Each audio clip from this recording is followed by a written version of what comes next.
저희가 웃기에는 그리고 연초에 너무 뒤숭숭한 일들이 많이 발생을 해서 많은 국민들께서 걱정과 우려와 탄식을 쏟아내고 있는 하루하루가 아닌가 싶습니다. 우선 이재명 대표 피습 사건 그 여파가 계속 이어지고 있는 건데요. 오늘 아침 도하의 모든 언론들이 증오의 정치에 대한 문제를 지적하기 시작했습니다. 전용 의원님 매우 놀라셨을 것 같아요. 현장에 계시지는 않으셨죠? 네, 현장에 있지는 않았는데요. 보도 보고 나서 그냥 사실 제 일상생활도 올스톱이었었죠. 이제 결국에는 네. 사실 지금 정치 일정이 올스톱이라는 이야기가 많지 않습니까? 네. 근데 그 피살 사실이 나오자마자 아무 일을 하지 못하고 지금 상황이 어떻게 돌아가는지에 대해서 많이 이렇게 몰입을 했었던 것 같습니다. 네.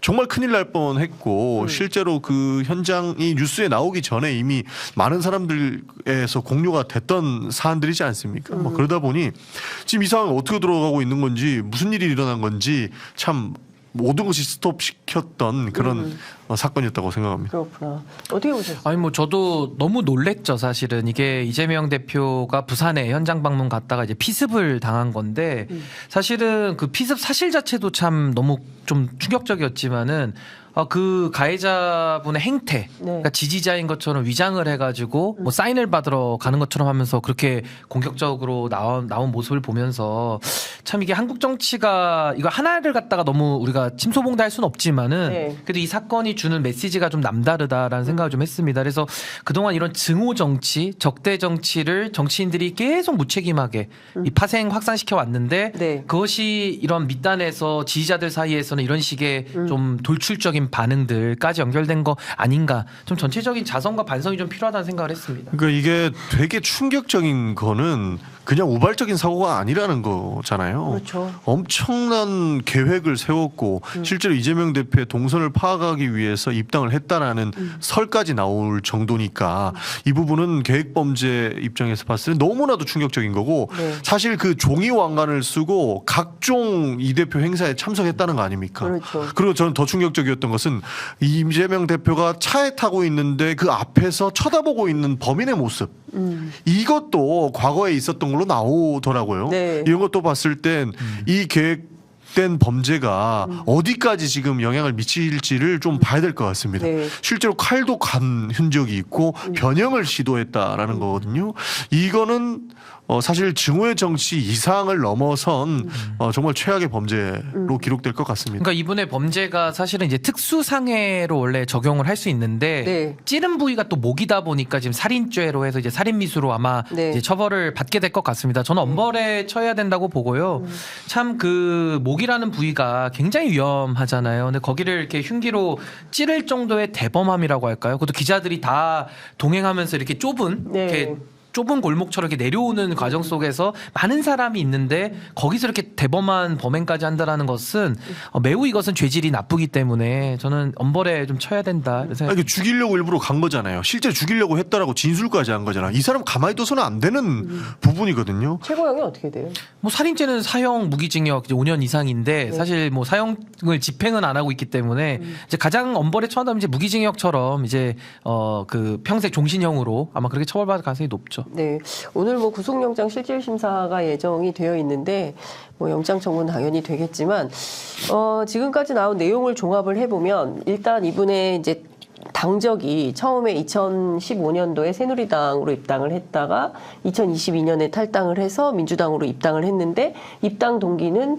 이재명 대표의 동선, 그러니까 일정을 확인하려고 했다는 것이고 그리고 이재명 대표가 너무 미워서 살해 의도가 있었다는 것인데 이런 식이면 지금 대중정치인 두 분 모두 이제 대중정치인이고 이제 선거가 되면 모두 이제 현장에 나가서 대중과 자연스럽고 뭐 대중의 목소리도 듣고 뭐 이렇게 하셔야 되는데 겁이 나실 것 같아요. 트라우마가 생길 수밖에 없죠. 사실 현장에 계셨던 분들은 더 큰 트라우마를 겪게 되실 것 같고 그냥 대중정치를 하시는 지금 예비 후보자들도 지금 진짜 수백 명 되거든요. 근데 그분들도 위협감을 느낄 겁니다. 결국에는 여야가 극한의 대립을 하고 있는 상황이고 실제로 이런 범죄 행위를 계획하고 있는 사람들도 보도를 통하면 굉장히 우후죽순 나오고 있는 것 아닙니까? 그런 상황이다 보니 많은 정치인들이 이렇게 위협을 느끼고 있다는 것도 사실이라고 생각합니다. 그 이후에 동네 좀 다녀보셨어요, 의원님? 지금 사실 선거운동은 거의 올스톱인 상황입니다. 아무것도 할 수가 없는. 동네에서 이렇게 뭐 명함을 행사나 주거나 이런 것들도 지금 거의 정지돼 있는 상황이거든요. 뭐 예. 그래서 딱히 이렇게 행동을 하거나 그러지는 않았는데 네. 실제로 위협을 느낀다. 그리고 잠깐 중단해야 된다 이런 목소리도 있는 걸로 알고 있습니다. 근데 저는 이제 정치가 야만을 벗어나기 위해서 우리가 이제 근대화되면서 그렇습니다. 민주주의가 도입이 되고 이제 총칼을 내려놓고 평화적인 정권 교체를 위해서 네. 이게 사실 민주주의가 발달해 온 과정이고 또 대한민국 정치가 그동안 많이 미래로 나와왔었는데 네. 이 최근에 이런 행태들을 보면은 진짜 이런 퇴행도 이런 퇴행이 없죠. 그러니까 정치 스스로가 갈등 조절, 갈등 해결을 포기해버리고 네. 오히려 갈등을 부추기는 형태로 지금까지 왔단 말이죠. 네. 저는 이게 연관성이 저는 아예 없다고 볼 수는 없는데요. 최근에도 이런 묻지마 흉기 난동 범죄가 있었잖아요. 그렇죠. 그러니까 정치인 아니더라도 예, 이상동기 범죄가 많았는데 이제 이런 것들이 정치권 영역까지도 이제 오는 거 아니냐. 그러니까 참 이런 사회적인 흐름들에 대해서 정말 저는 경각심 가져야 된다고 보고요. 지금부터라도 증오의 언어, 조롱의 언어 이런 정말 정치는 언어로 하는 것인데 국민들 앞에 부끄러운 짓을 하는 정치인들이 이제 행태 그만둬야 된다. 윤석열 대통령이 이번 사건을 테러로 규정을 했습니다. 테러는 자유민주주의의 적이다. 그리고 어제 있었던 신년 할애회가 원래는 민주당 이재명 대표도 참석 여부를 검토 중에 있다가 뭐 김건희 특검법 거부권을 행사하면 뭐 참여 여부를 어떻게 해야 되냐 논의하다가 이런 사건이 발생을 하면서 참석을 못하게 됐는데 결국에는 정부 여당끼리 하고만 행사가 돼버렸어요. 대통령의 이런 인식에 대해서는 좀 어떻게 평가하십니까? 뭐 테러죠. 이것까지 뭐 평가할 것은 없을 것 같습니다. 네. 심각한 민주주의의 테러라는 것은 변하지 않는 사실 같습니다. 왜냐하면 그 갈등의 정치 사실 국회는 나를 대신해서 싸우라고 보낸 곳 아닙니까? 네. 그런데 사실 우리 정치가 반성해야 될 부분은 정부까지 나서서 대놓고 싸우고 있다라는 거예요. 그러다 보니까 증오 정치가 오는 건데 네. 여기에서 대통령께서 뭐 테러로 규정하고 이 사람들을 엄벌에 쳐야 된다라고 하는 것은 지극히 상식적인 일이다. 이렇게 생각을 합니다.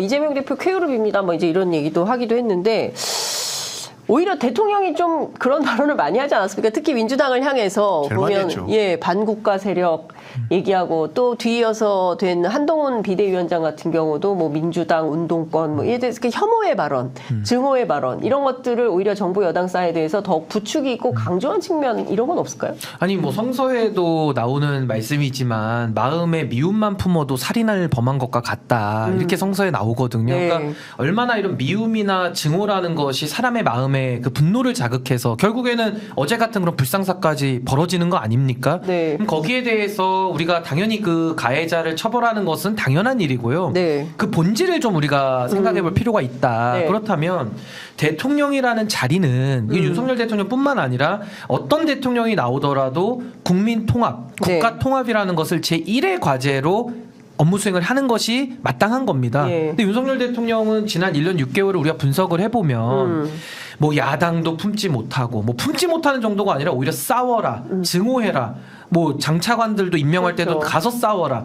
그러면서 결국에는 민주당을 직접 직격은 안 했다라고는 하지만은 뭐 종전선언을 노래를 부르고 다녔다라는 식으로 돌려서 표현을 하다 보니까 사실 어떻게 보면 더 비열한 거죠. 그러니까 비겁한 정치적 표현을 통해 가지고 국민들로 하여금 더 싸울 수 있는 공간을 열어 적혔기 때문에 저는 윤석열 대통령이 이 사태에 대해서는 좀 책임감을 가지셨으면 좋겠어요. 그냥 이거 나랑은 무관한 일이다. 마치 그 유체이탈 화법식으로 이거 민주주의에 대한 테러니까 뭐 엄단해야 된다. 그거 당연한 원론적인 말씀인데 본인이 그동안에 이런 증오 정치에 대해서 한 축뿐만 아니라 네. 오히려 증오를 부추겼던 부분에 대해서는 심각하게 반성해야 된다. 예. 저 그렇게 생각합니다. 제가 할 말을 다 해버렸는데요. 네. 우리 드림연구소에서 예. 제 할 말까지 연구를 좀 해야 하는 것 같은데 사실 더했으면 더했지 덜한 거는 하나도 없다고 생각합니다. 좀 전에 말씀하신 것처럼 장관들 국회 가서 싸워라라고 이야기를 했던 것이고 네. 그 싸움의 최전선에 있었던 게 한동훈 법무부 장관이었잖아요. 그렇죠. 근데 그분이 이제 비대위원장으로 오자마자 여의도 사투리 안 쓰겠다 해놓고 이재명 대표 욕부터 하고 시작했어요. 증오의 정치를 부추긴 사람들이 이제 와가지고는 나는 몰라라 하고 있는 이런 상황이 사실 좀 말이 안 된다라고 생각을 하거든요. 네. 그러다 보니 사실 국회는 결국에는 이 말로 싸우는 싸움의 전당을 어떻게 보면은 민주주의의 전당을 만들어 놨는데 네. 여기에 정부가 가세했다라는 것의 비판을 대통령께서 안 받을 수가 없다. 네. 그렇게 생각합니다. 민주당이 피습 후속 조치 대책기구 만들기로 긴급 의총에서 결정을 그렇습니다. 했는데 여기 이제 두 가지인 것 같아요. 같아요. 하나는 그 실제로 수사가 어떻게 진행이 되는지, 수사 과정에서 혹시 문제가 있는지에 대한 대응 하나, 그러니까 일종의 법률 대응이겠죠. 그리고 또 하나는 가짜 뉴스 관련돼서도 대응을 한다. 이제 투트랙으로 이제 전략을 짠 것 같은데, 이렇게 투트랙으로 전략을 짠 이유, 특히 이제 가짜 뉴스 대목과 관련해서는 민주당이 어떤 대목에 집중을 하고 있는 건지 좀 여쭤볼게요. 사실 가짜 뉴스가 심각한 게 뭐냐면 이게 자작극이다, 막 이렇게 얘기하는 사람들 있잖아요. 사실 칼로만 사람 찔러서 상처 주는 것이 이 살인은 아니라고 생각합니다. 이렇게 말로 네. 말도 안 되는 행위들로 이 가짜 뉴스로 인해서 2차 테러를 하시는 분들은 네. 사실 저는 정말 천벌을 받으실 거다 이렇게 생각 안 할 수가 없는 상태예요. 네. 목을 칼로 찌른 자작극이 세상에 어디 있습니까?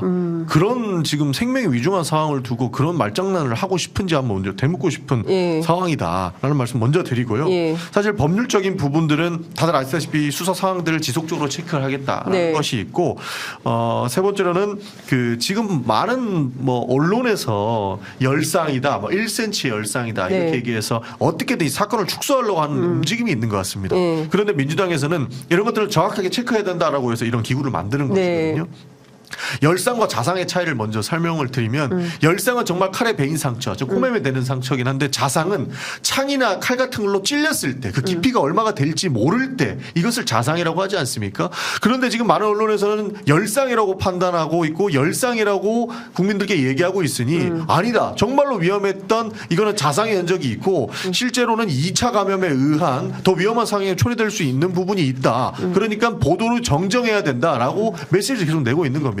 그래서 첫 번째는 일단 자작극이라고 얘기했던 말도 안 되는 부분에 대해서 바로 잡아야 되는 것이고 그분들을 오히려 법률적 대응을 할 수 있으면 법률적 대응까지 해야 된다라는 네. 것. 네. 그리고 수사 상황을 지켜봐야 된다. 그리고 세 번째는 네. 이렇게 축소 보도하려고 하는 부분 그리고 축소 은폐하려고 하는 부분은 없는지 이런 것까지 챙기는 것이 이 기구의 역할이다. 네, 이렇게 생각하시면 그러니까 좋을 것 저는 같습니다. 뭐 가짜 뉴스로 또 선동을 하는 부류들이 이제 생기는데 네. 참 이제 이런 행태에 대해서는 우리 사회가 네. 이제 엄중하게 선을 긋고 이제 꾸짖을 때가 됐다. 저 이렇게 생각을 하고요. 네. 사실 이런 용서와 화해 정치에 대해서 그 모델은 저는 김대중 대통령이 가지고 있다고 봅니다. 그건 이제 민주당의 큰 자산인데요. 네. 저는 참 윤석열 대통령에 대해서는 제가 누구보다 비판적인 입장이고 이렇게 해서는 안 된다라고 제가 네. 비판을 하지 않습니까? 그렇다면 이제 민주당 입장에서도 이 DJ 대통령이 했던 그 용서와 화합의 정치로 먼저 좀 저는 나아갔으면 좋겠다. 이게 먼저 손 내미는 사람이 결국에는 국민들이 보는 앞에서는 승자거든요. 네, 근데 지금은 이 증오와 대립의 정치는 어느 한쪽만이 이것은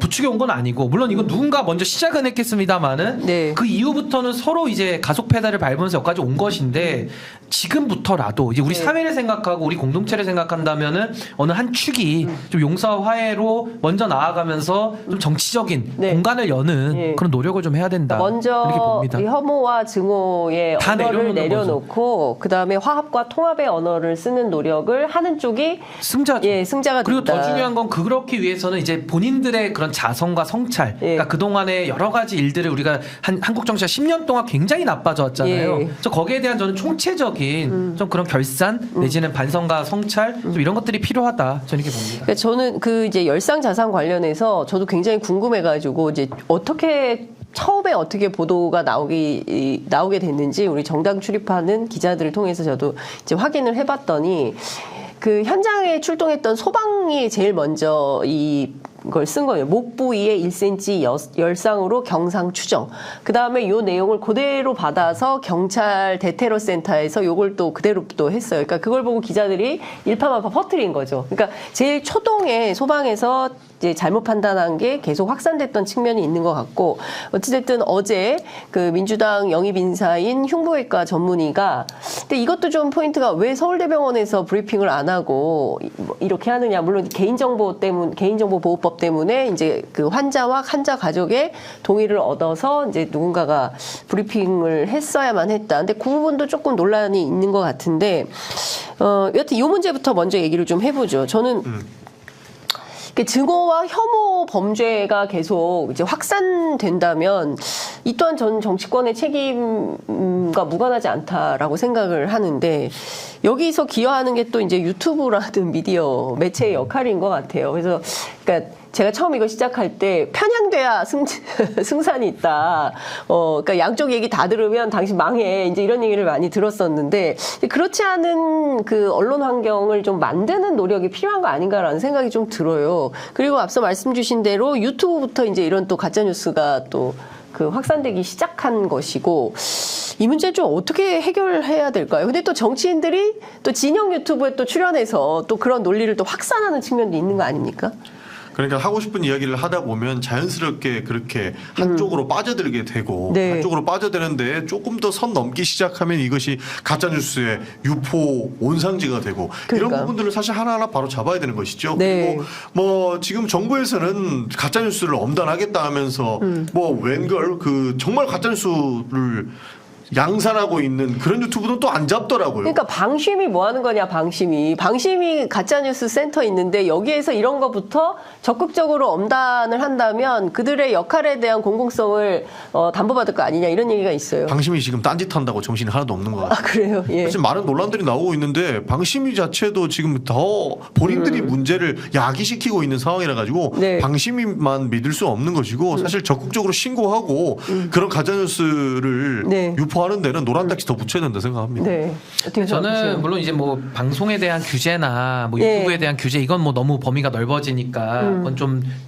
검토가 필요할 것 같지만은 네. 결국 저는 정치인들에게 모든 책임이 있다고 봅니다. 그러니까 결국에는 유튜브의 선동 네. 이런 것들에 대해서 오히려 합리적이고 공적인 판단을 앞세워서 선을 먼저 그어야 될 사람들이 정치인들인데 아니 공적인 일을 담당하신다는 분이 거기 쭈루루 가가지고 거기 줄 서고 자신의 영향력을 강화하기 위한 도구로 쓰고 이래서 되겠습니까? 사실 그게 사실 시작이 태극기 집회 같은 거 아닌가요? 그러니까 그 뭐 태극기도 마찬가지고 뭐 그 진영을 떠나서 지금 이제 양 진영 다 극단화가 이제 거의 완성 단계에 가 있는 건데 저는 지금부터라도 이런 정말 좀 공적인 책임을 더 우리 사회가 강조를 해야 되는 것이고요. 특히 정치인들이 인기 영합적으로 지금 계속 가면서 이게 또 표에 도움이 되니까 계속 그렇게 하는 건데 저는 좀 대각성이 좀 필요하다고 봅니다. 정치인들도 이번 총선이 있으니까 또 국민들께서도 그런 행태들을 보였던 정치인들은 퇴출을 명하는 것이 가장 현실적이지 않을까. 오늘 아침 조선일보에 보니까 그 어떤 정치학자인 것 같은데 그 좌우 대립으로 이렇게 극단화되는 서로 악마화하면서 극단화되고 1940년대 그 좌우 대립이 생각난다. 이제 이런 거의 냉전 시대 수준으로 싸우고 있다. 이제 이런 조선일보가 그런 얘기할 자격이 있습니까? 그러니까요. 제가 드리고 싶은 얘기가 제일 그겁니다. 자격이 없는 사람들이 그런 얘기하고 본인들은 네. 떳떳한 척하니까 이게 더 갈등이 씨앗이 된다고 저는 생각을 합니다. 괜히 이거 한 언론을 그렇게 얘기하는 건 아니고 실제로 그렇게 의심하는 부분이 많죠. 그래서 언론부터 객관적인 사실만 그리고 색안경 끼지 않고 국민들께 저는 소상히 말씀드렸으면 좋겠다는 말씀을 좀 드리고요. 네. 서울대에서 지금 11시 30분에 7호경과 브리핑을 하겠다고 홍보팀에서 지금 문자를 보낸 것 같습니다. 지금요? 네.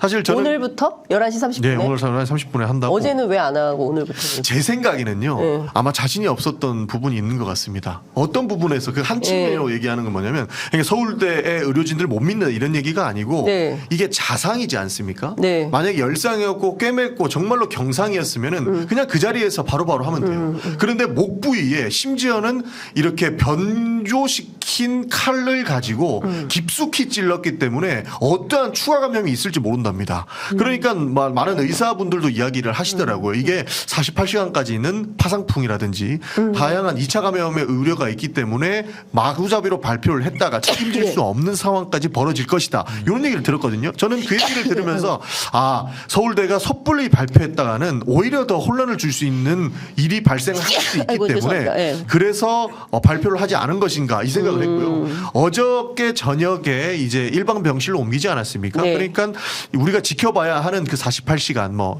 그런 시간들을 어느 정도 경과한 이후에 확답을 할 수 있을 때 의료진이 발표하는 게 맞다라고 판단한 것이 아닐까라고 저는 추정을 했던 것이죠. 그래서 뭐 안 좋게 얘기하면은 자신이 없었던 거 아닌가라고 하는 건데 제가 의료진이라 이더라도 이렇게 확언을 할 수 없는 깊은 자상의 상처를 가지고 확답을 하기에는 커다란 부담이 있지 않았을까라고 생각을 했습니다. 저는 요즘 네. 참 우리 사회를 보면서 그 용어를 가지고 너무 이렇게 참 다투는 모습. 뭐 예를 들면 뭐 이태원 참사도 저 이제 참사라는 용어를 쓰는데 그때도 뭐 사고냐 참사냐 가지고서 또 이런 논쟁을 했었고 지금도 자상이냐 열상이냐 가지고 또 이제 이렇게 해서 한쪽은 뭐 부각시킨다 한쪽은 축소한다 이런 논쟁인데 예. 그걸 다 떠나서 아니 한 정치인에 대해서 그건 누구라도 이재명 대표가 아니더라도 옛날에는요, 그 김정숙 여사냐 씨냐, 여사로 불러야 되냐 씨로 불러야 되냐 이거 가지고도 논쟁했어요. 그러니까 참 이런 논쟁이 그러니까 아까 뭐 좌우 대립 뭐 양극단의 진영 대립 말씀하셨지만은 그 한 부분이라고 보거든요. 그러니까 네. 지금도 자상이냐 열상이냐 이거 가지고서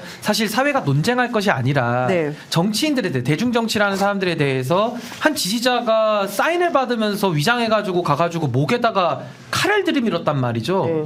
이건 말 그대로 안 다쳤어도 너무 큰 문제인 거예요. 제가 나 어제 그 1월 2일 날 현장에 있었던 민주당 관계자한테 이제 현장의 상황이 어땠냐고 들어보니까 그 완전히 이제 사인해 주세요 이러면서 이제 그 종이 밑에 이런 이제 그 사인해 달라고 하는 그 종이 밑에 칼을 숨겨가지고 와가지고 그냥 팍 찔렀는데 2차 3차가 이어졌는데 완전히 그 몸을 던져서 그러니까 본인 판단에는 굉장히 연습을 많이 한 사람인 것 같아요. 그러니까 명백한 의도를 가지고 아니 그래서 제가 드리고 싶은 말씀의 핵심은 네. 자꾸 이렇게 극단적인 유튜브 특히 보수 쪽 진영에서 그런 게 많이 나오는데 이건 민주당한테 하는 얘기가 아니고요. 네. 국민의힘에서 이거는 그 보수 우파 쪽에 있는 유튜브들에 대해서 선을 그어야 되는 겁니다. 그런 얘기에 대해서 당원들한테도 현혹되지 말라고 얘기를 하고 네. 올바르게 해야 되는 거죠. 아니 이재명 대표가 자상이든 열상이든 그게 중요한 게 아니거든요. 아니 그 솔직한 얘기로 아베 총리,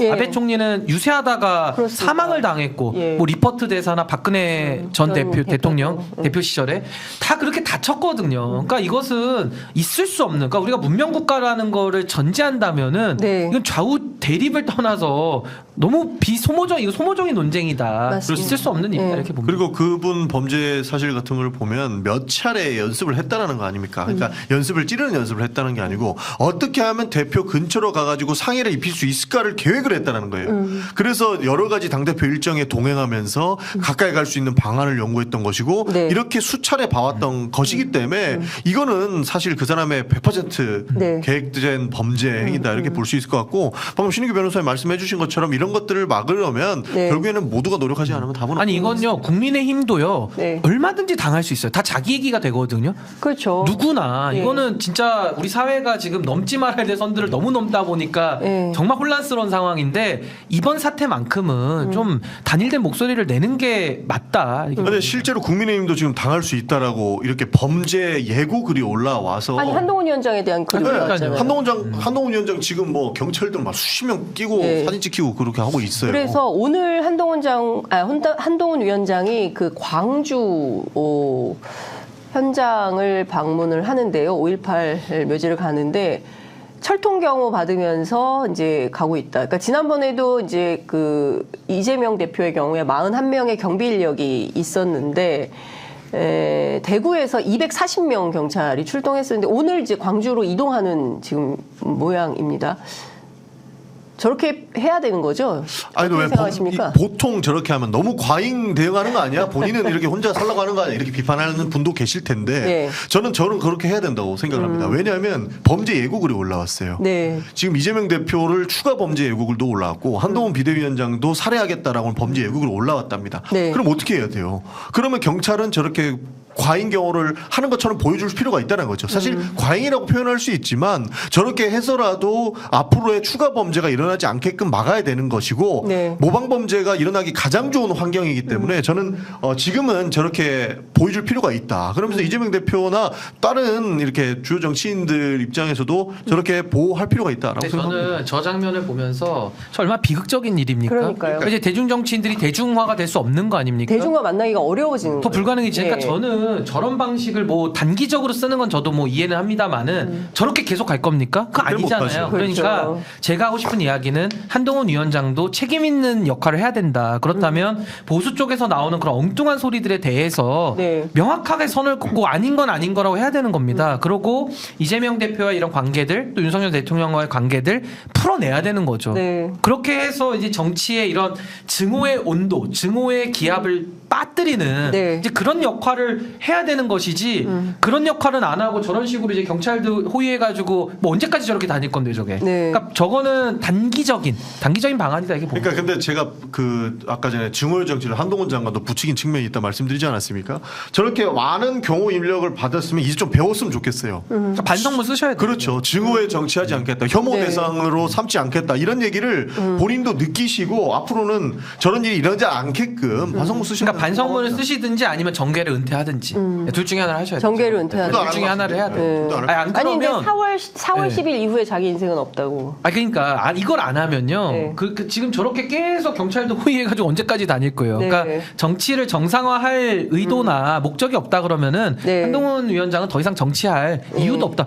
지금 너무 정치가 살벌해지고 있잖아요. 그러니까 저도 그 말씀을 좀 드리고 그러니까 당장 이제 오늘 며칠이죠? D-97일인가요?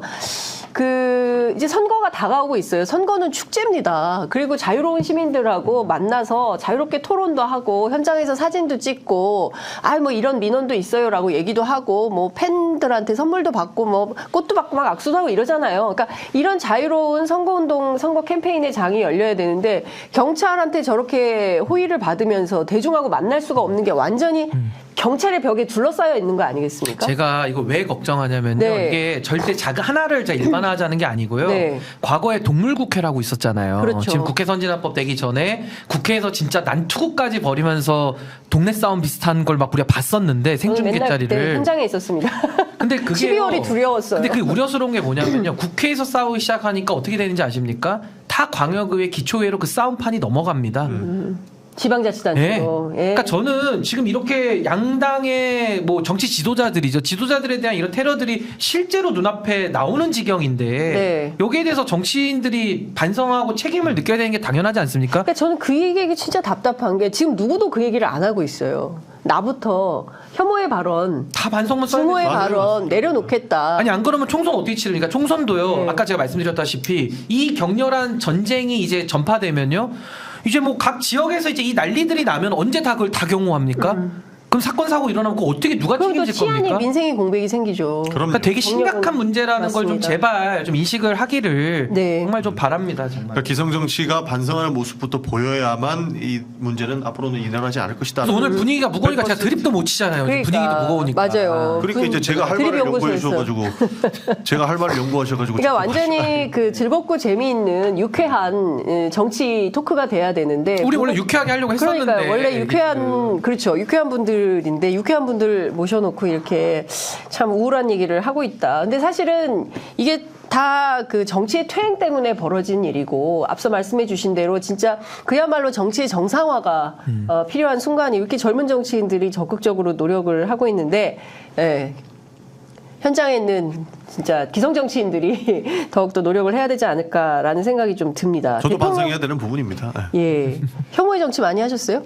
혐오의 정치까지는 하지는 않았다고 생각하는데 예. 그러나 분명히 남을 그 상처받게 하는 발언들은 없다라고 단언하기는 힘드니까. 네, 저도 정치인들 예. 진짜 저도 포함해서 진짜 말 조심해야 돼요. 그러니까 말이 한마디가 상대방에게 다 우리가 상대를 전제하고 그렇죠. 말을 하잖아요. 근데 그런 식으로 이제 막말과 조롱과 증오와 이런 것들이 너무 지금 만연하기 때문에 이거 진짜 우리 사회가 다 같이 극복 안 하면요. 네. 정말 미래가 없을 겁니다. 그러니까요. 제가 사실 편의점을 연 까닭도 여기에 있습니다. 우리 촛불 시민들은 진짜 존중과 배려가 있었고 타의 추종을 불허하는 정도의 존중과 배려가 있었어요. 저는 그날의 현장들을 다 기억하거든요. 그날 평범한 시민들이 광장에서 보여주셨던 그 애티튜드 진짜 대단했어요. 남을 배려하고 공동체 함께하고 공동선을 향해서 우리가 어떤 미래를 만들어갈 거냐. 중국 갔다 오니까 다 엎어져가지고 그러니까 그게 완전히 공동선인데. 돌아가 버렸어요. 네, 그게 공공선인데. 그러니까요. 예. 네. 그때 엄마들이요. 그 경찰차들 있잖아요. 거기 차에 막 평화롭게 집회하자고 스티커 붙인 다음에 집회 끝난 다음에 다 전부 그 차벽에 들러붙어서 그 스티커 다 떼고 집에 갔어요. 그래서 왜 이거 떼냐 그랬더니 이거 그러면 우리 그 군인 장병들이 이거 밤새 뛰어야 되는데 얼마나 그걸 뛰면서 욕을 하겠냐. 배려하시니까. 네, 다 떼고 아이들 힘들지 않게 그리고 가겠다. 이랬던 정신이 있던 그런 국민들인데 이 정치가 자꾸 퇴행을 하니까 결국은 또 국민들이 나서서 이 문제를 바로잡지 않으면 안 되는 상황이 돼버렸습니다. 대통령실이요. 이재명 대표 회복하는 대로 이관섭 비서실장, 한호섭 정무수석을 보내서 위로하고 대통령 메시지를 전달하는 방안을 검토 중이다. 이제 이런 얘기가 나왔습니다. 한동훈 비대위원장도 문병을 가겠다. 협치에 손을 내밀었다. 이렇게 봐야 됩니까? 아니면 쌍특검 문제부터 해결하라 이렇게 요구하실 겁니까? 이 지금 문제 가지고도 정치권에서는 니탁 공방하고 있지 않습니까? 네. 심지어는 쌍특검 거부권 행사는 안 하지는 않을 것 아닙니까? 저쪽에서 저렇게 강력하게 나오는데 네. 저는 사실 여러 가지 문제가 있다고 보는데 이렇게 문명 간다고 해서 모든 건 끝나지 않습니다. 비서실장 그리고 이관섭 실장 보낸다고 해가지고 해결되지는 않습니다. 본인도 인정할 건 인정하고 이 극단의 정치를 해결하기 위해서 어떤 것을 내려놓을지를 먼저 좀 제안을 해주셨으면 좋겠다는 생각을 가지고 있습니다. 네. 이렇게 문병만 가가지고 근데 특검은 거부권 할 거예요. 이런 식으로 해서는 절대 대화가 되지는 않을 것 같다. 네. 그러니까 또 일관성 있는 태도가 필요한 것 같아요. 협치를 하려면. 그러니까 저는 윤석열 대통령이 정말로 그 좀 진정성 있는 반성을 좀 촉구하고 싶고요. 근데 그건 네. 뭐 본인의 자유이기 때문에 뭐 어떻게 강압할 수는 없지만은 저는 지금이라도 윤석열 대통령이 국가 지도자라는 좀 그 무게감을 좀 깊이 깨닫고 좀 네. 서신해줬으면 좋겠고요. 저는 이제 특검에 대해서는 이거 당연히 특검법에 대해서는 거부권 쓰는 것은 국민들이 다 반대하고 있잖아요. 네. 그래서 거부권부터 내려놓는 모습으로 좀 달라진 모습을 입증해 주시기를 좀 부탁드리고 싶습니다. 근데 거부권은 행사할 것 같은데요. 오늘 이송한다는 거잖아요. 국회에서 국회에서 네. 정부로 이송을 하면 국무회의를 임시회의로라도 열어가지고 이 거부권 발동한다는 얘기가 있는데 자 민주당 차원에서는 이 문제 좀 어떻게 앞으로 대응할 거부권을 만약에 행사한다면 자 제1야당인 민주당은 어떻게 할 겁니까? 이 공적인 거부권을 사적인 이유로 인해서 쓸 수 있는지에 대한 권한쟁의를 한번 걸어볼 것 같습니다. 권한쟁의. 사실 그 제2요구권이라고 하지 않습니까? 우리 헌법에서 얘기하는 것은 거부권이라고 하지 않고 제2요구권이라고 하는데 네. 이게 공적인 영역에서 큰 파장을 일으킬 수 있으니 다시 한번 국회에서 제1을 한번 해보십시오라고 네. 다시 돌려보내는 겁니다. 그런데 지금 이거를 대통령 친인척 비리에 대한 수사잖아요. 네. 이런 부분에 대해서 공적인 혼란을 가지고 올 수 있으니 하지 마세요라고 이야기할 수 있겠습니까? 이런 부분에서 사실 이 사적인 영역을 어디까지 쓸 수 있느냐, 네. 헌법을 이렇게 악용해도 되느냐, 사적 영역까지 통용해도 되느냐, 이거에 대해서는 안 물어볼 수가 없는 겁니다. 그래서 민주당은 추진하고 있는 것이 거부권, 제2요구권을 쓴다고 한들 헌법재판소에다가 이것까지 거부권이 가능한 사안인가, 네. 그 권한쟁의를 걸어볼 것이다. 그 이후에 뭐 표결도 할 수 있다라는 입장인 것 같습니다. 네. 그 법률적으로는 가능한 얘기인가요? 권한쟁의 심판을 민주당이 제기했을 때 이게 뭐 인용 가능성, 기각 가능성 어떻게 보세요? 그러니까 이제 권한쟁의라는 것은 이제 법적으로 이제 헌법적으로 부여된 이제 네. 권한이기 때문에 당연히 뭐 검토해 볼 수 있죠. 근데 저는 지금 거부권에 대해서는 당연히 잘못된 거고요. 네. 이것은 당연히 지금 사법적인 이제 판단을 한번 받아보자. 아마 민주당 이런 생각인 것 같은데 네. 저는 원칙대로 하는 게 좋다고 봐요. 그래서 결국에는 대통령이 거부권을 남용으로 하더라도 국회에서 재의결하면 그때부터 확정이 되거든요. 네. 그러니까 법률안이 확정이 되기 때문에 저는 국회가 국회의를 신속하게 해서 네. 저는 빨리 이걸 제2결로 붙이는 것이 맞겠다. 자꾸 이런 식으로 어떤 하나하나마다 헌법재판소의 판단을 구하는 것은 네. 또 헌법재판소의 역할이 또 과잉된다라는 비판이 또 따라오거든요. 그래서 정치의 영역을 자꾸 스스로 좀 포기하지 않았으면 좋겠고요. 네. 저는 민주당한테 이런 얘기 꼭 드리고 싶어요. 네. 윤석열 대통령이 자꾸 이렇게 헌법을 뭐 남용하거나 권한을 남용하거나 헌법 위반이나 법률 위반의 조짐들이 계속 보이고 있지 않습니까? 네. 그럼 이거를요 좀 잘 파헤치고 좀 하나를 끝을 봐가지고요 차라리 탄핵을 거시는 게 나아요. 차라리 대통령에 대해서. 윤석열 그러니까 대통령 이런 식으로 권한 하나하나를 네. 그러니까 이런 거예요. 탄핵을 해라 차라리. 차라리 아니, 그러니까 예를 들면 이런 거죠. 장관들에 대해서 뭐 툭하면 이제 뭐 그거 있잖아요. 네. 뭐 탄핵 심판 걸고 해서 다 살아 돌아오잖아요. 이런 식으로 하지 말고 문제는 윤석열 대통령이기 때문에 네. 여기에 대해서 차라리 그 사유들을 지금 쌓아가고 있잖아요. 그럼 그것들을 하나를 좀 잡아가지고 물고 늘어져서 거기에 대한 헌법과 법률 위반을 헌법재판소가 받을 정도로 문제의 본질을 그 처리하는 쪽으로 가야지 사사건건이 이렇게 헌법재판소로 가져가는 것은 방향적으로 좀 맞지도 않고 실효성도 매우 없다. 저는 그렇게 생각합니다. 그러니까 전략적 판단을 통해서 늘 하는 얘기입니다. 민주당한테 제가 늘 답답한 얘기입니다. 그러니까 메뉴판만 여러 개 차려놓고 하나도 제대로 된 게 없는 거예요. 그러니까 정부가 상식적이고 기본만 지키면은 헌법재판소 갈 이유도 없습니다. 근데 기본도 못해요, 이 정부는. 정말로 이렇게까지 말도 안 되는 행위를 할 것인가, 자기 친인척, 자기 부인에 대한 수사까지 거부할 것인가, 상상도 못하는 일 아닙니까? 과거에 있었던 대통령 친인척 수사 다 했습니다. 근데 이 정부는 굳이 반대하겠답니다. 그게 뭐 배우자라서 그런지는 모르겠는데요. 배우자 눈치를 봐서 그런지는 모르겠는데 애초에 기본만 충실했으면 헌재에 갈 이유도 없다. 그리고 탄핵 이야기 말씀해 주셨는데 실제로 헌법재판소에서 이게 권한쟁의까지 갈 이유가 된다. 실제로 거부권을 행사하면 안 된다라고 한다면 그것도 검토해 볼 수 있다고 생각합니다. 그러나 그런 부분들 법꾸라지들이라고 하죠. 이 정부는 다 검사들만 임명하고 다 법조인들만 임명해서 법으로 피해나갈 구멍만 싹 만들고 있는 것 같아요. 그러다 보니 뭐 우리가 기본적으로 확인해야 될 부분들, 그 기본에 대한 내용들 이런 것부터 챙기지 않을 수가 없는 것이죠. 그러니까 저는 이게 다시 또 원론적인 얘기지만 결국에는 민주당이 국민들의 민심, 그러니까 뭐 민주당뿐만 아니라 윤석열 대통령에 대해서 견제와 감독을 해야겠다라는 세력들, 뭐 저도 마찬가지지만은 정말로 그 국민들의 마음을 얻는 게 정말 필요합니다. 그렇죠. 절대적인 국민들의 마음을 얻는 게 선행돼야지 그 다음에 그 대통령에 대한 견제도 가능한 거기 때문에 저는 지금 민주당 한 얘기들에 대해서는 다 동의는 해요. 내용은 다 맞습니다. 근데 그것이 얼마만큼 실효적이고 실질적인 역할을 해낼 수 있겠느냐. 실력이고 전략이죠. 그러니까 거기에 대해서는 조금 더 깊은 고민이 필요한데 이번 거부권 같은 경우도요. 제가 만약에 민주당이라고 하면은 또 권한쟁의 들고 나오면서 또 헌법재판소 갖고 갈 이유가 없거든요. 그냥 재의결을 빨리 해버리면 돼요. 근데 이제 국민의힘에서 뭐 반대하고 할까봐 이제 또 걱정돼서 이제 못 하시는 건데 그런 걸 고민하지 말고 일단 밀어붙이는 거죠. 붙이고 지금 또 특검해야 될 것들이 많잖아요. 수사 안 합니다. 그럼 공수처를 압박해서 수사를 하게 만들든지 아니면은 특검법을 또 발의를 해서 그 의혹들을 풀어야 되지 않겠습니까? 민주당 혁신위원장으로 모시고 가요. 제가 몇 번 모신다고 했는데 안 오신다고 안 간다고. 그러니까 그런 좀 실효적인 조치가 필요하고 그런 걸 통해서 어느 정도 객관화된 입증이 되면 당연히 국민들께서 신뢰를 보내죠. 근데 지금은 그게 안 따라오다 보니까 국민들도 야 이거 여야 정쟁만 심하게 하는 거 아니야? 둘 다 싫어. 이렇게 되면서 민주당도 신뢰를 잃어버리는 거죠. 그러니까 제2요구 건도 안 된다고 보는 겁니다. 대통령이 대통령 배우자의 특검 요구를 거부할 수가 없을 텐데 어떻게 저거를 헌법을 악용해가지고 거부를 하려고 하느냐. 이건 제2요구 건도 안 된다. 근데 이게요. 그러니까 권한쟁의를 해봐야 된다는 입장이거든요. 거부권이라는 게 저도 예외적으로 행사돼야 되는 건 맞는데 이게 규정이 없어요. 어떨 때만 거부권 쓸 수 있다는 규정이 없고 대통령의 영역으로 맡겨놨기 때문에 이걸 헌법재판소가 법률적으로 판단하기는 거의 불가능에 가깝습니다. 제가 볼 때는. 지금 댓글에 신인규 변호사님 맞는 말씀이네요. 공감합니다.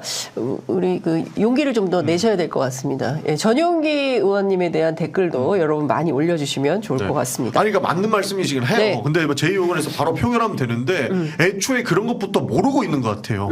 저렇게 하면 안 된다는 것을 알려줄 필요가 있는 것이죠. 그렇게 법 좋아하시니까 저희가 제2요구를 그 권한쟁의 안 할 수 없는 거잖아요. 제2요구 안 하겠다는 게 아닙니다. 충분히 헌재에서 판단받아서 기본부터 알려주고 필요하다면 제2요구는 당연히 할 수 있는 것이죠. 아니 근데 이제 제2요구를 가기 전에 이것도 지금 권한쟁의를 써버리면 뭐 제2요구가 가능한지도 잘 모르겠어요. 법적으로 이게 전례가 없기 때문에. 그러니까 저는 자꾸 이렇게 어렵게 돌아가지 말고 무기명 투표니까 그게 정치력이잖아요. 민주당 의원님들이 저 국민의힘 의원들도 만나서 좀 설득도 좀 하고. 국민의힘이 지금 정상적인 상황이라고 보십니까? 아니, 그러니까 의원님들이 또 어쨌든 원내에 계시니까 좀 그런 식을 통해서 어쨌든 무기명 투표로 하니까 통과될 가능성도 높고 이재명 대표 그 체포동의안도 가결이 되잖아요. 그러니까 너무 이렇게 의원님들 불신하지 마시고 정치의 영역은 정치에서 좀 해결하는 게 필요하다. 제 생각입니다. 전용기님은 귀하신 분, 뭐 이런 댓글이 올라왔습니다. 갑자기요? 국회 안에서 보석 같은 분이시죠. 아니 근데 저는 이런 거예요.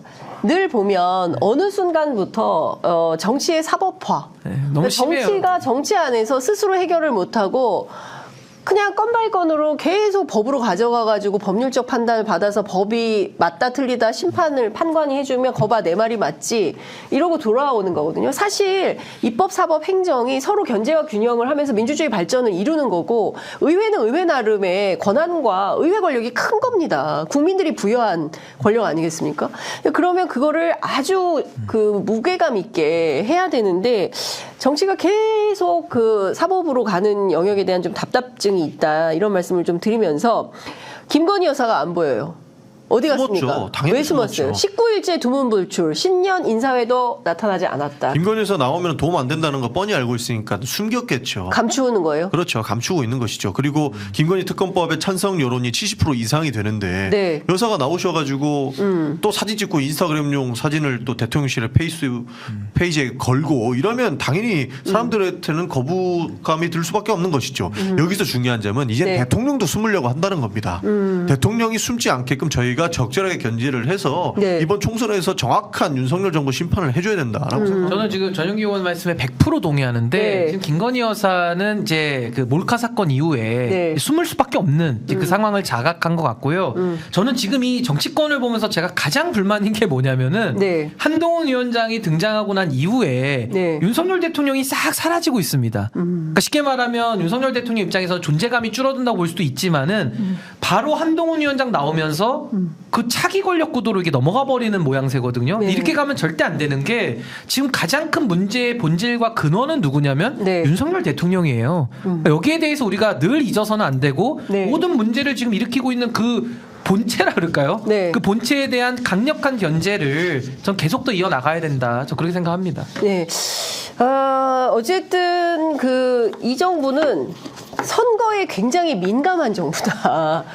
당선된 그날부터 총선을 생각하고 오로지 선거만 생각하는데 지난 강서구청장 선거 결과를 보면 민심 동행이 안 된다. 전혀 안 돼요. 예, 민심 동행이 안 돼서 참 걱정이다라는 말씀을 좀 드리면서 민심 역행이죠, 역행. 민심 역행. 드림 연구소 아니 나오죠. 그러니까 민심 역행. 신인규 변호사를 잡았어야지. 예. 괜히 민심고에 잡아도 싫습니다. 그래요? 잡아도 싫어요? 싫습니다. 예. 예. 그럼 어떻게 하겠다는 거예요? 민주당도 안 오고 국민의힘도 안 오면은 어디로 가겠다는 민심 동행. 민심과 오로지 동행하는 민심과 길을 함께. 끝까지 가보죠. 제가 조만간에 모시러 가겠습니다. 네. 안 됩니다. 한동훈 장관 얘기 좀 해보죠. 일단 이거부터 여쭙겠습니다. 오늘 광주 5.18 묘역을 찾아서 방명록을 작성했는데요. 민주주의를 위한 광주 시민의 위대한 헌신을 존경합니다. 그 뜻을 생각하며 동료 시민들과 함께 미래를 만들겠습니다. 이렇게 지금 보시는 것처럼 방명록을 작성을 했고요. 또 하나는 오늘 오전에 광주 북구 누문동 광주제일고등학교를 방문을 했는데 이 자리에서 광주 학생 독립운동 기념탑에 참배를 했습니다. 그리고 2024년에 1929년에 광주 정신을 기억합니다. 라고 작성을 했습니다. 어떻게 보세요? 이 두 가지의. 근데 이거 좀 말장난 아닙니까? 그러니까 광주에 대해서 사실 대선 때 네. 광주 시민들의 마음을 얻기 위한 여러 가지 그 연기를 좀 했죠. 연기를 했다가 김재원 최고위원 망원 나오고 네. 그 망원에 대해서 이번에 면죄부 준 게 바로 국민의힘 지금 혁신이 아닙니까? 그 전에 지도부의 혁신이. 맞습니다. 아니 그러니까 저는 좀 하나만 했으면 좋겠어요. 그냥 차가우면 차갑고 뜨거우면 뜨거운 건데 이걸 네. 미지근하게 섞어가지고 네, 뜨거운 아메리카노. 뭐야. 뜨거운 그러니까 아이스 핫초코죠. 아이스 핫초코. 예. 그렇게 해서 자기들이 차가운 게 필요할 땐 이거 아이스야라고 뻥을 치고 예. 이게 또 뜨거운 게 나올 땐 야 이거 핫초코야. 예. 이런 식으로 국민 기만하는 거거든요. 예. 그러니까 지금도 뭐 민주주의를 언급하면요. 아니 애초에 정당 민주주의를 논할 자격이 있는 분들입니까 이분들이?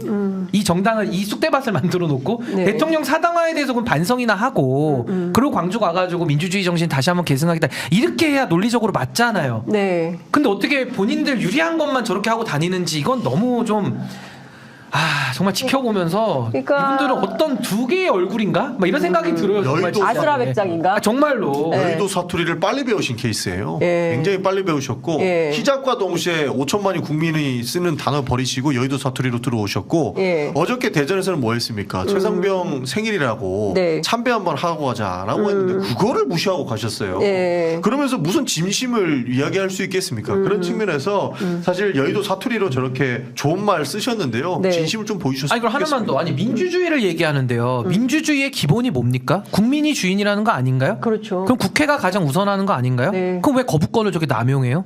거기에 대한 문제 제기도 안 하면서 광주 시민들의 뭐 민주주의를 계산 이 말장난이다 말장난. 네. 이렇게는 좀 안 했으면 좋겠어요. 국민들이 바보가 아니거든요. 네. 아니 본인들이 하고 있는 그 국정 운영의 행태를 보고 있잖아요. 근데 광주 가가지고 저런 식의 사탕 발린 말을 하면은 네. 국민들은 좀 둘 중에 하나만 하라고 하실 것 같아요. 그러니까 제가 볼 저는 때는. 이 정부에서의 어떤 언행 불일치.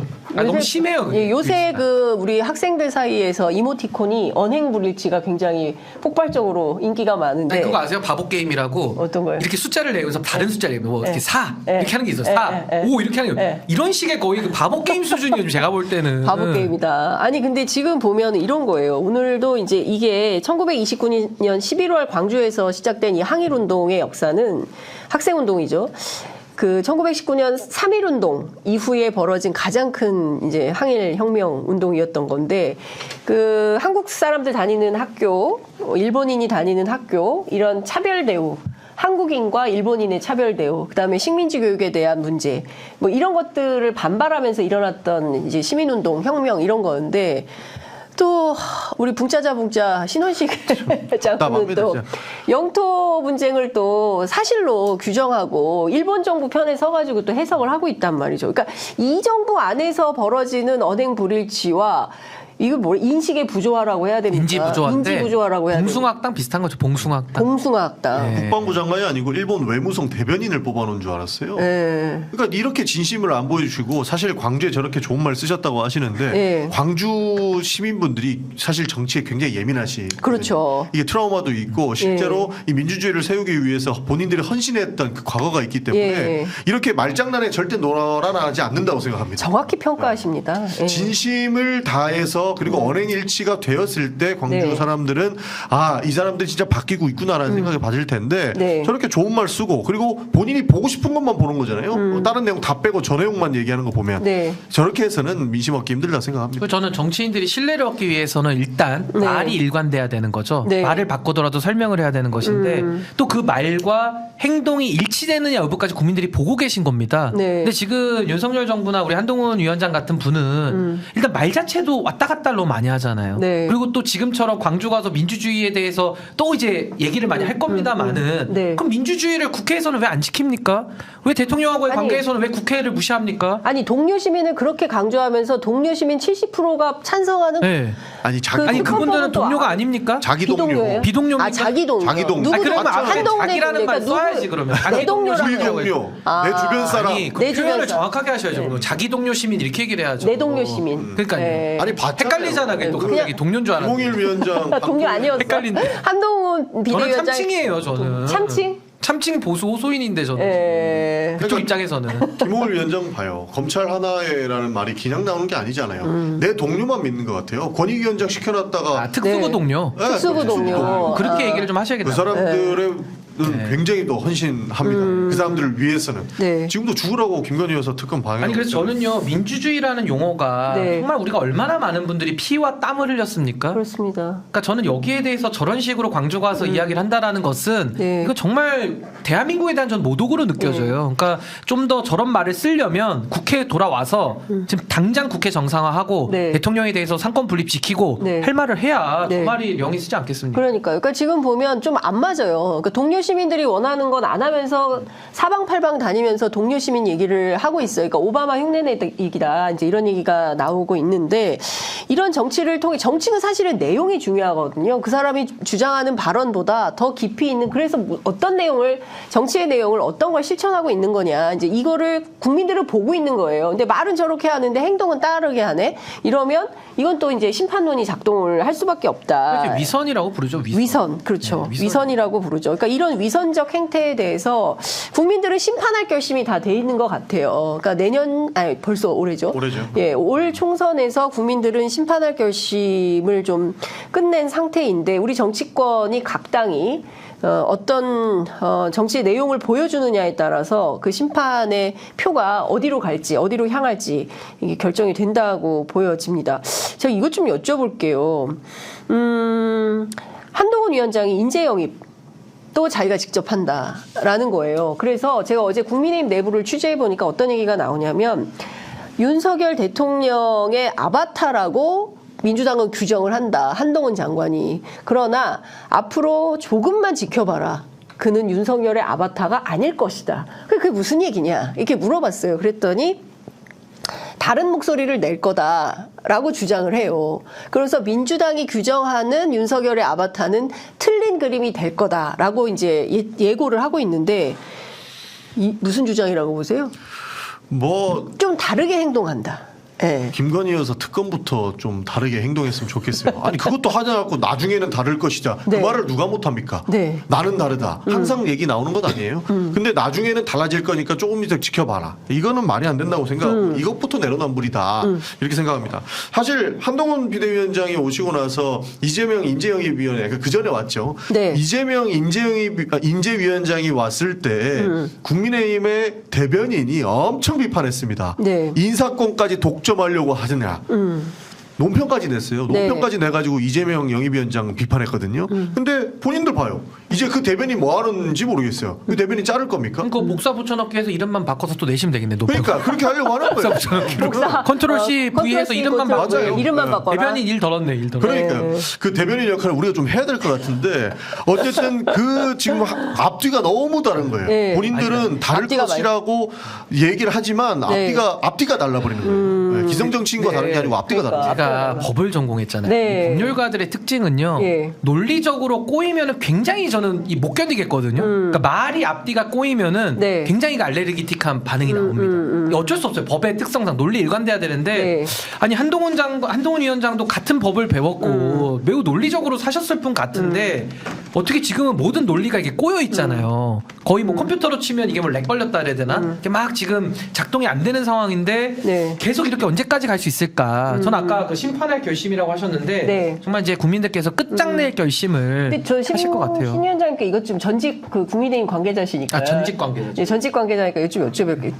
공동 인재위원장을 맡았어요. 이철규 전 사무총장하고. 그러니까 이철규 사무총장은 윤심을 반영하는 윤석열 대통령의 최측근으로 국민의힘 관계자로 하다가 이분이 강서 보궐선거 책임진다고 물러났다가 19일 만에 다시 인재영입위원장으로 컴백을 했는데 한동훈 위원장하고 공동위원장을 만든다. 이거 어떤 시그널로 해석을 해야 됩니까? 그러니까 뭐 아니 이제 국민의힘 문법으로 해석을 국민의힘은 결국에는 윤석열 대통령의 사당화인데 네. 사당화가 완성이 된 건데 결국에는 이철규 위원장한테만 맡겨놔도 네. 이게 좀 대통령 입장에서는 좀 시원치가 않은 거죠. 그래서 한동훈 위원장까지 네. 같이 네. 세워서 하겠다 이런 건데 저는 큰 의미 없다고 보고요. 어차피 다 묶어서 윤석열 대통령 마음이다. 그냥 윤석열을 위한 네. 윤석열에 윤석열의 의한 정당이기 때문에 네. 큰 의미는 없다. 큰 의미는 없다. 근데 그럼에도 불구하고 이런 식으로 비판받을 거를 알면서도 하는 이유는 네. 뭔가 한동훈 장관, 그러니까 이철규 위원장만 놓고서 이렇게 영입을 하려 그래도 네. 영입이 잘 안 되는 거죠. 그러니까 한동훈 위원장까지 해서라도 네. 뭘 좀 더 해봐야겠다라는 생각을 하는 것 같아요. 그러니까 이 당 안 바뀐다가 제일 표현할 것 같습니다. 그러니까 윤석열 대통령의 사당화가 아니고 네. 윤석열과 다른 목소리를 낼 거기 때문에